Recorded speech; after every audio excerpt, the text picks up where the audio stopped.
Hello everyone, welcome back to my YouTube channel Look and Learn.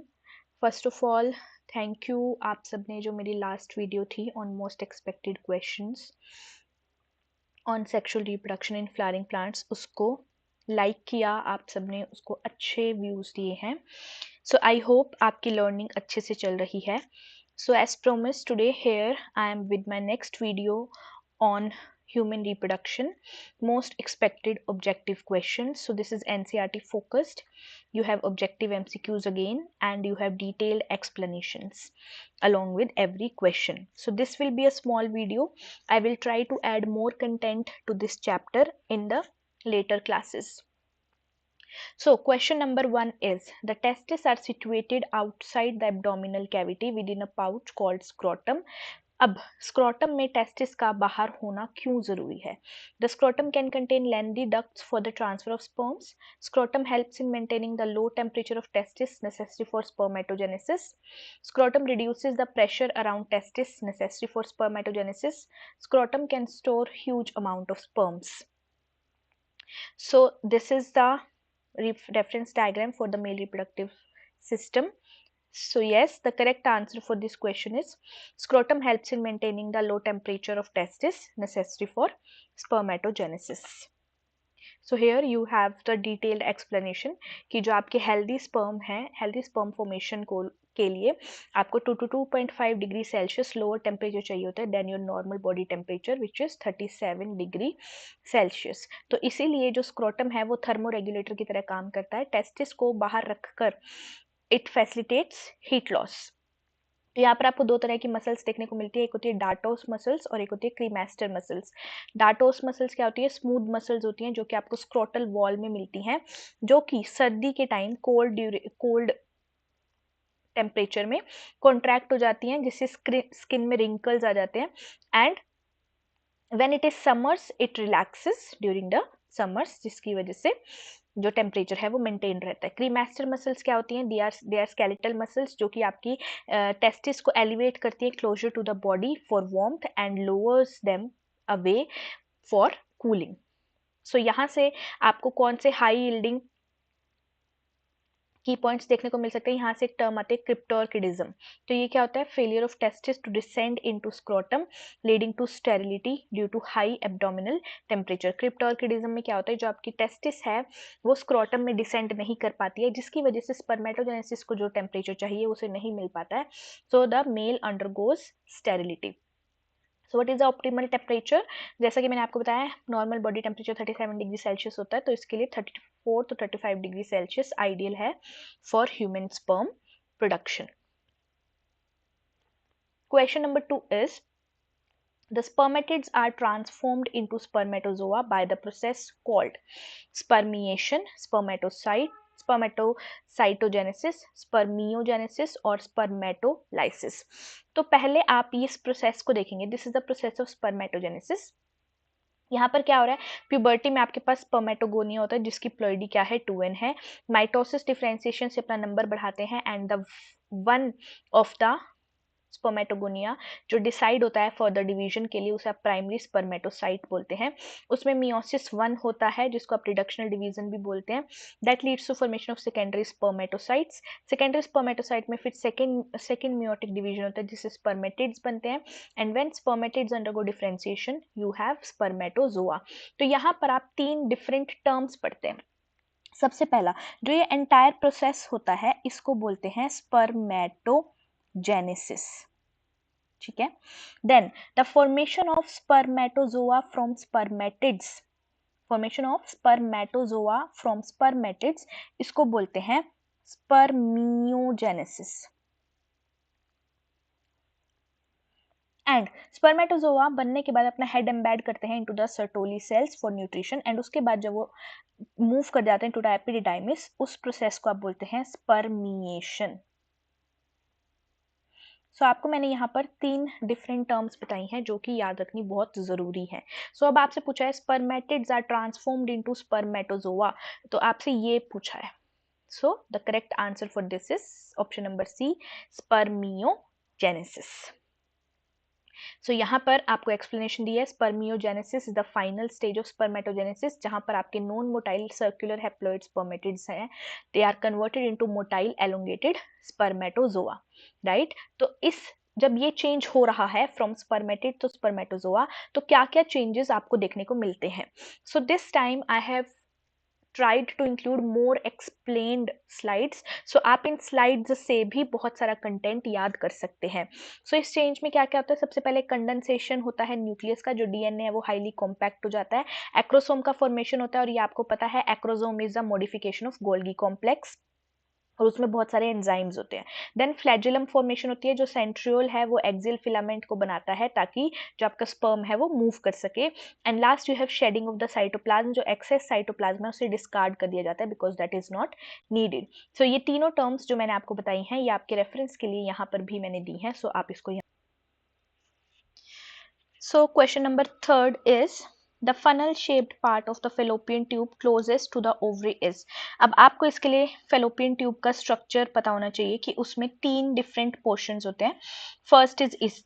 First जैसे अगर आप from uterus start करेंगे, सबसे पहले आपको दिखता है isthmus, देन आपको दिखता है infundibulum with fimbriae, and the middle portion is known as ampulla, ठीक है, जो बल्ज्ड पोर्शन होता है। तो आपसे उसने पूछा है कि funnel shaped part fallopian tube का जो कि क्लोजेस्ट टू द ओवरी है, वो पूछा है आपसे। तो अभी की जैसे मैंने आपको बताया कि आपको क्या दिखता है, now this is your infundibulum, this is your infundibulum with fimbriae. I think इस पिक्चर में थोड़ा सा गलत marked है। so this is your infundibulum, it is having fimbriae। what are fimbriae? fimbriae are finger like projections जो कि आपके egg को कलेक्ट करते हैं कहाँ से, from the ovary। so the obvious answer for this question is part option number B, which is infundibulum। so infundibulum is that funnel shaped part which is closest to the ovary। तो अगर आप explanation की बात करते हैं, fallopian tube को हम oviduct भी बोलते हैं, जो कि 10 to 12 सेंटीमीटर लॉन्ग है और वो 3 डिफरेंट पार्ट्स में डिवाइडेड है। जो क्लोजेस्ट पार्ट है to the ovary is known as funnel shaped infundibulum. अब इनफंडिबुलम की जो एजेस है वहां पर आपको फिंगर लाइक प्रोजेक्शंस देखने को मिलते हैं, जिन्हें कि आप फिम्ब्रे बोलते हैं, और जिनका काम क्या है, they help in collection of ovum after the ovulation. Ampulla क्या है, जैसे ये आपकी ओवरी है, सो यहाँ पर जो ये है दीज आर फिम्ब्रे, ये जो पार्ट है दिस इज इनफंडिबुलम, यहाँ से then comes the ampulla which is the bulged portion, and the portion which enters into the uterus उसे आप क्या बोलते हैं, isthmus बोलते हैं। this is your isthmus। so ampulla is a wider part which is following the infundibulum, जहां पर आपकी fertilization usually होती है। isthmus क्या है, वो लास्ट पार्ट है ओविडक्ट का जिसका ल्यूमेन नैरो है एंड जो यूट्रस को ज्वाइन करता है। so what are the high yield key points here? fertilization की साइट क्या है, एम्पुलरी isthmic junction है, जिसको आप सिंपली एम्प्यूला भी बोल सकते हैं। ये वो स्पेसिफिक साइट है जहां पर आपका स्पर्म और एग की मीटिंग होती है। एक्टोपिक प्रेगनेंसी क्या होता है, कई बार जो इम्प्लांटेशन है वो यूट्रस के एंडोमेट्रियम में ना होकर फेलोपियन ट्यूब में ही हो जाती है। तो that pregnancy in which the implantation occurs in the fallopian tube instead of the uterus, उसको आप एक्टोपिक प्रेगनेंसी कहते हैं। एंड यहां से मैं आपको एक एडिशनल पॉइंट बताना चाहूंगी, एक्टोपिक प्रेगनेंसी से का एक डिसएडवांटेज है कि ectopic pregnancy generally it leads to bursting of the fallopian tube, जिससे कि ट्यूब्स खराब होने के बहुत चांसेस होते हैं। सो ये आपके लिए एक एडिशनल इंफॉर्मेशन थी। So now next question is division of primary oocyte completion of meiosis 1 results in, कि जब आपका प्राइमरी oocyte का डिवीजन कंप्लीट हो जाता है तो उससे आपको क्या डिवीजन या क्या आपको प्रोडक्ट्स देखने को मिलते हैं। Equal cells a haploid secondary oocyte and a haploid polar body, unequal cells a larger haploid secondary oocyte and a smaller haploid polar body, unequal cells a smaller haploid secondary oocyte and a larger diploid polar body, और unequal cells a smaller haploid secondary oocyte and a larger haploid polar body. अब ये आपको पता है कि जब आप oogenesis पढ़ते हैं तो वहां पर इक्वल डिवीजन आपको देखने को नहीं मिलता है। सो एक ऑप्शन तो आपका यहीं से एलिमिनेट हो गया। अब इन तीनों में अनइक्वल सेल्स है। अब अनइक्वल सेल्स में भी आपको पता है कि मियोसिस की बात कर रहा है तो meiosis is a reductional division, तो यहां पर कभी भी आपको डिप्लॉयड स्ट्रक्चर्स तो देखने को नहीं मिलेंगे। So again this is also eliminated. अब आपके पास दो ऑप्शंस बचे हैं। अब उस ऑप्शन में भी आपको पता है कि जो पोलर बॉडी होता है वो एक स्मॉलर सेल होता है and secondary oocyte is a larger body. So your correct answer is option number B. यहां से भी आप इसे समझ सकते हैं, आपके पास एक oogonia होता है, उसमें जब माइटोसिस होगा प्राइमरी oocyte बनेगा, देन उसके बाद मियोसिस 1 में secondary oocyte and first polar body, and then meiosis 2 में आपको मिल जाता है mature ovum and second polar body. So यहाँ से आप मुझे एक बात, एक आपका होमवर्क है, आप मुझे ये बताएंगे कि प्राइमरी oocyte किस स्टेज में अरेस्ट होता है एंड देन सेकेंडरी oocyte किस स्टेज में अरेस्ट होता है। ठीक है, सो एक्सप्लेनेशन की अगर आप बात करते हैं तो प्राइमरी oocyte जो है वो अपनी मियोटिक डिवीजन मियोसिस 1 कब कंप्लीट करता है, just prior to the ovulation, ovulation होने से जस्ट पहले, और मियोसिस को आप रिडक्शनल डिवीजन भी बोलते हैं। A unique feature of oogenesis is unequal cytokinesis, जो साइटोप्लाज्म है वो इक्वली डिवाइड नहीं होता है।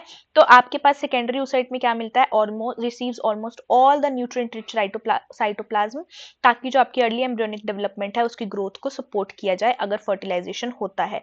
फर्स्ट पोलर बॉडी क्या है, एक टाइनी सेल है जिसमें एक हैप्लॉइड न्यूक्लियस है और बहुत कम साइटोप्लाज्म है जो कि इवेंचुअली डीजनरेट हो जाता है।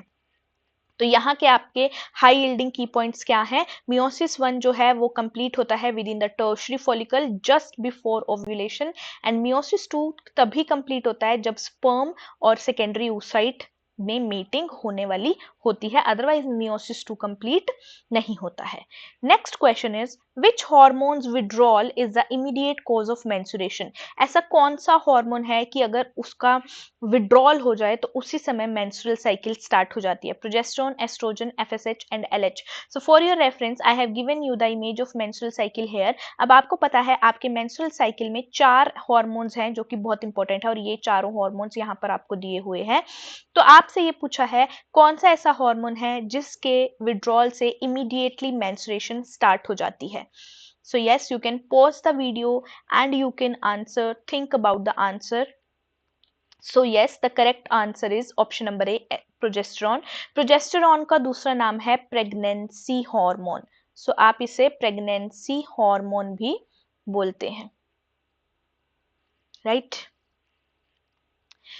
सो फर्टिलाइजेशन नहीं होता है तो जो आपका कॉर्पस लुटियम है वो डीजनरेट हो जाता है into corpus albicans which are smaller yellow coloured bodies. इस डीजनरेशन से एक सडन एंड शार्प डिक्लाइन होता है into the levels of progesterone. Progesterone किस लिए जरूरी है, progesterone is essential for maintaining the endometrium for implantation, इसीलिए आप प्रोजेस्टेरोन को प्रेगनेंसी हार्मोन भी बोलते हैं। तो जैसे ही इसका लेवल गिरता है the support for thickened endometrium is lost, जिसकी वजह से जो आपकी एंडोमेट्रियल लाइनिंग है वो ब्रेक हो जाती है, ब्लड वेसल्स कंस्ट्रिक्ट हो जाती हैं एंड मेंस्ट्रुअल ब्लीडिंग अकर्स, जिन्हें आप पीरियड्स या मेंसेस भी बोलते हैं। एस्ट्रोजन के लेवल्स भी गिर जाते हैं, बट प्रोजेस्टेरोन का जो विड्रॉल है that is the primary trigger.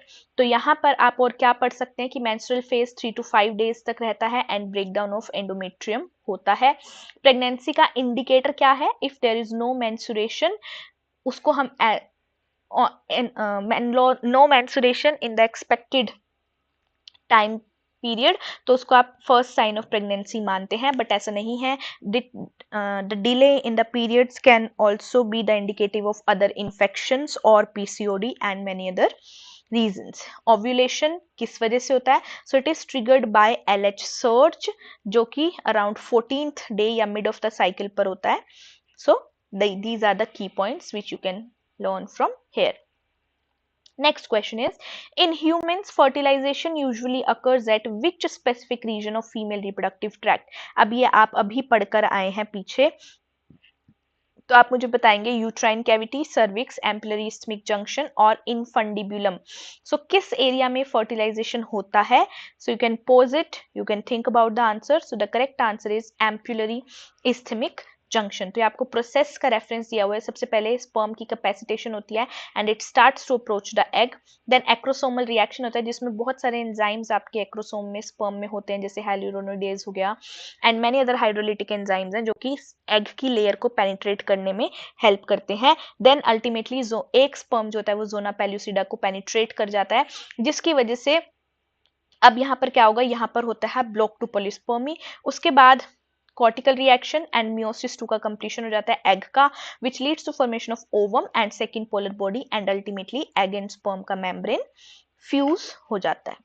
ठीक है, सो यही आपको बताया हुआ है। ओवम जो है उसको ओवरी रिलीज करती है एंड वो एम्पुलर रीजन में ट्रांसपोर्ट होता है simultaneously. It is a very very important term जो कि एनसीईआरटी इस पर बहुत फोकस करता है कि जरूरी नहीं है। अब now there is a specific line in your NCERT which says every fertilisation does not lead to pregnant, sorry, every you can say every intercourse does not lead to pregnancy. Why? So the correct answer for that question is because for a successful fertilization the sperm and ovum should reach the fallopian tube simultaneously. अगर sperm पहले पहुंच गया तब तक egg नहीं आया तब भी fertilization नहीं होगा, egg वहां पर रहेगा for 24 hours, the egg is viable after reaching the fallopian tube. उसे अगर sperm नहीं मिलते हैं तो egg degenerate हो जाता है। ऐसे ही जो sperms हैं उनकी viability is for 72 hours, 72 hours के अंदर अंदर अगर उसे एग नहीं मिलता है तो जो स्पर्म्स होते हैं they degenerate in the fallopian tube itself. So simultaneously जो स्पर्म्स हैं वो विजाइना में रिलीज होते हैं, they travel upwards to reach the same junction. Fertilization see, fertilization can only occur if ovum and sperms are transported simultaneously to this region. तो यहाँ पर क्या होता है, आपके पास एक्रोसोम रिएक्शन होता है। जो एक्रोसोम है स्पर्म का वो हाइड्रोलिटिक एंजाइम्स, जैसा कि मैंने आपको बताया, जिसमें स्पर्म लाइसिन्स होते हैं जो कि स्पर्म को जोना पेलुसिडा में पेनिट्रेट करने में हेल्प करते हैं and plasma membrane of the ovum. उसके बाद क्या होता है, कैपेसिटेशन होता है, जो फंक्शनल मैच्योरेशन है स्पर्म की in the female reproductive tract, जिसकी वजह से एक्रोसोमल रिएक्शन होता है। सो यहाँ पर कॉमन ट्रैप क्या होता है बच्चों के लिए, जो फर्टिलाइजेशन है that does not occur in the uterus. So कहाँ पर होता है, it occurs in the fallopian tube का ampullar region. So cortical reaction क्या करता है, it prevents polyspermy by modifying the zona pellucida. जब एक स्पर्म अंदर एंटर कर जाता है तो ये दो तरह की पोलिस ब्लॉक टू पोलिस्पर्मीज होती हैं, fast block and slow block. एक में जो स्पर्म जो जब ऐसे ही एक स्पर्म एंटर करता है तो जोना पेल्यूसिडा पर जो स्पीशीज स्पेसिफिक ZP3 रिसेप्टर्स होते हैं वो डिस्ट्रॉय हो जाते हैं and in second type of polyspermy block to polyspermy वहां पर जो आपके एग का मेम्ब्रेन है वो डीपोलराइज हो जाता है। So next question is, at the time of implantation, which layer of the blastocyst attaches to the endometrium of the uterus? जब implantation होती है तो कौन सी layer blastocyst की uterus में attach होती है? So first you see here is the structure of the blastocyst. Blastocyst में आपको outermost layer structure दिख रही है which is trophoblast. Then आपको blastocele cavity दिख रही है and you are seeing inner cell mass. So आपसे ये पूछा है इम्प्लांटेशन के दौरान ब्लास्टोसिस्ट की कौन सी लेयर एंडोमेट्रियम से अटैच होती है, inner cell mass, trophoblast, epiblast or hypoblast. So the correct answer of this question is trophoblast. Trophoblast का काम क्या होता है, it is working as a nutritive layer to the developing embryo. So और inner cell मास क्या करता है, inner cell mass divide कर कर आपकी 3 एम्ब्रियोनिक जर्म लेयर्स बनाता है जो कि है एक्टोडर्म, मीजोडर्म एंड एंडोडर्म, जिससे आपका पूरा का पूरा एम्ब्रियो बनता है, उसके सभी ऑर्गन्स बनते हैं। सो ब्लास्टोसिस्ट के पास एक आउटर लेयर होती है जिसको आप ट्रोफोब्लास्ट कहते हैं और एक इनर ग्रुप ऑफ सेल्स हैं जो इससे अटैच्ड हैं जिसको आप इनर सेल मास कहते हैं। इम्प्लांटेशन में क्या होता है, it involves the attachment of trophoblast layer to the endometrium. So trophoblast cells जो है वो एंजाइम सिक्रीट करते हैं जिसकी वजह से यूट्राइन वॉल में इन्वेजन हो पाती है। ट्रोफोब्लास्ट डिफरेंशिएशन क्या है, it differentiates into 2 layers and inner cytotrophoblast and an outer syncytiotrophoblast. So जो आपकी ट्रोफोब्लास्ट लेयर है वो 2 लेयर्स में डिवाइड होती है, outer is your cytotrophoblast and inner is your cytotrophoblast and outer is your syncytiotrophoblast. So syncytiotrophoblast क्या है, ये एक मल्टी न्यूक्लिएटेड लेयर है जो कि एंडोमेट्रियल टिश्यू में इन्वेड करती है एंड इनिशियल न्यूट्रिएंट एक्सचेंज के लिए रिस्पॉन्सिबल होती है। इनर सेल मास ये डिफरेंशिएट होता है into embryo proper, that is epiblast and hypoblast. Timing क्या है, इम्प्लांटेशन जनरली फर्टिलाइजेशन के 6 से 7 दिन बाद यूट्रस में होता है। तो फर्स्ट प्रेगनेंसी सिम्टम्स भी आपको आफ्टर 7 days ऑफ फर्टिलाइजेशन देखने को मिलते हैं। Next is which extra embryonic membrane in humans primarily prevents the desiccation of embryo inside the uterus. ऐसा कौन सा एक्स्ट्रा एम्ब्रियोनिक मेम्ब्रेन है ह्यूमंस में जो कि बेबी को या एम्ब्रियो को यूट्रस के अंदर किसी भी तरह के हार्मफुल केमिकल या किसी भी तरह के अनवांटेड थिंग्स से बचाता है, उसे वहां पर प्रोटेक्ट करता है। सो ये अगर आप देख रहे हैं, these are the embryonic membranes and this is the developing embryo. So you can see chorionic villi, umbilical cord, allantois, yolk sac, chorion, amniotic cavity and amnion. So आप देखते हैं this amniotic cavity has a fluid जिसको आप amniotic fluid बोलते हैं, and इस amniotic fluid से एक टेस्ट किया जाता है जो हम नेक्स्ट चैप्टर में पढ़ेंगे, which is the chapter in which you will study about amniocentesis. So अगर किसी बच्चे को पता है एमनियोसेंटेसिस क्या होता है तो आप मुझे बता सकते हैं। So now tell me which extra embryonic layer prevents the desiccation of embryo inside the uterus. So the correct answer is option number A, which is your amnion. So amnion क्या होती है? Innermost extra embryonic membrane है जो कि developing embryo को enclose करती है, और यहाँ पर आपको एक फ्लूइड फिल्ड सैक मिलता है जिसको आप एमनियोटिक कैविटी कहते हैं, and that fluid is known as amniotic fluid. So amniotic fluid within its cavity जो कि मल्टीपल पर्पसेस सर्व करती है, जैसे कि सबसे पहला है डेसिकेशन प्रिवेंशन, ये बच्चे को मॉइस्ट एम्ब्रियो को मॉइस्ट रखती है ताकि वो ड्राई ना हो जाए।